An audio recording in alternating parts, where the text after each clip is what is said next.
Bonjour, je m'appelle Julie, je suis étudiante en DUT Infocom à l'IUT de Montreuil. Je suis en deuxième année, je suis en apprentissage. Bonjour, je m'appelle Manon, je suis en deuxième année de DUT Information Communication à Montreuil en apprentissage.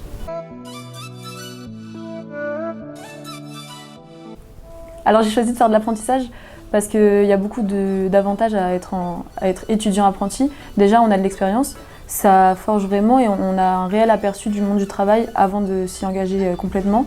Ça permet d'appliquer aussi dans le monde du travail toutes les connaissances et les compétences qu'on voit en cours. Et en plus, il y a aussi l'aspect financier qui est non négligeable quand on est étudiant. J'ai choisi de venir à l'IUT de Montreuil parce que c'est le seul DUT Infocom qu'on peut faire en alternance. Alors de base non, parce que je savais pas qu'il y avait l'apprentissage, mais quand je suis arrivée, en fait, on nous en a parlé assez rapidement et je me suis rendu compte que c'était vraiment une option intéressante. Alors que j'étais pas pour au début, j'ai finalement décidé de prendre cette voie-là. Du coup, l'apprentissage, c'est principalement une semaine sur deux, mais après, on rattrape les 2 semaines en entreprise en compensant avec 2 semaines de cours en fait, avant les vacances scolaires. Je pense que l'apprentissage, c'est un vrai atout pour s'insérer dans la vie professionnelle parce que quand on est en entreprise ou dans une organisation, on applique vraiment ce qu'on apprend à l'école et on développe d'autres compétences qu'on n'aurait peut-être pas vues en formation initiale. On est mis sur des projets qui sont concrets, qui peuvent nous correspondre ou pas et ça nous permet de voir ce qu'on veut faire ou pas. Je trouve que c'est vraiment une plus-value en fait, dans notre formation.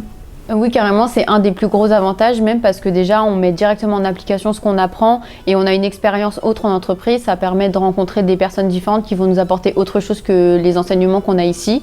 Et en plus de ça, ça permet aussi sur notre CV d'être valorisé parce qu'on voit qu'on a déjà du coup cette expérience-là en plus. Alors en fait, on est assez autonome quand on recherche une entreprise, mais par contre, on nous aide en fait à construire un CV et une lettre de motivation pour mettre en avant nos atouts et du coup ce qu'on apprend ici directement en cours. Alors, pour la recherche d'entreprise, on est vraiment comme si on cherchait un travail, on est vraiment dans les conditions du marché du travail. C'est à nous de trouver nos propres entreprises avec les offres qui nous correspondent, qui correspondent à ce qu'on a envie de voir, de tester et de faire plus tard. Après, bien sûr, si on trouve rien, les profs sont là pour nous orienter vers des offres qui peuvent nous correspondre. On n'est pas laissé à l'abandon non plus, même si on a une certaine autonomie. L'avantage de l'apprentissage, c'est qu'on apprend réellement en fait, à s'intégrer dans une équipe professionnelle au sein d'un environnement et d'une entreprise. Et en plus, à côté de ça, on a quand même des cours, on est avec des gens de notre âge et en plus, on a les avantages liés au statut d'étudiant. Alors les avantages, ça va être, comme je l'ai dit, d'acquérir une expérience professionnelle, de mettre en pratique les enseignements, mais ça va être aussi de sortir un petit peu du contexte scolaire et de découvrir d'autres personnes, de former des liens sociaux en fait, avec nos collègues, etc. Alors après, il y a tout de même quelques inconvénients quand on est en apprentissage, c'est qu'on n'a pas les vacances scolaires, donc ça peut être un peu brusque, quoi, ça change. Mais après, on est comme les salariés, on a des vacances à poser dans l'année, donc ça responsabilise et on en profitera encore plus.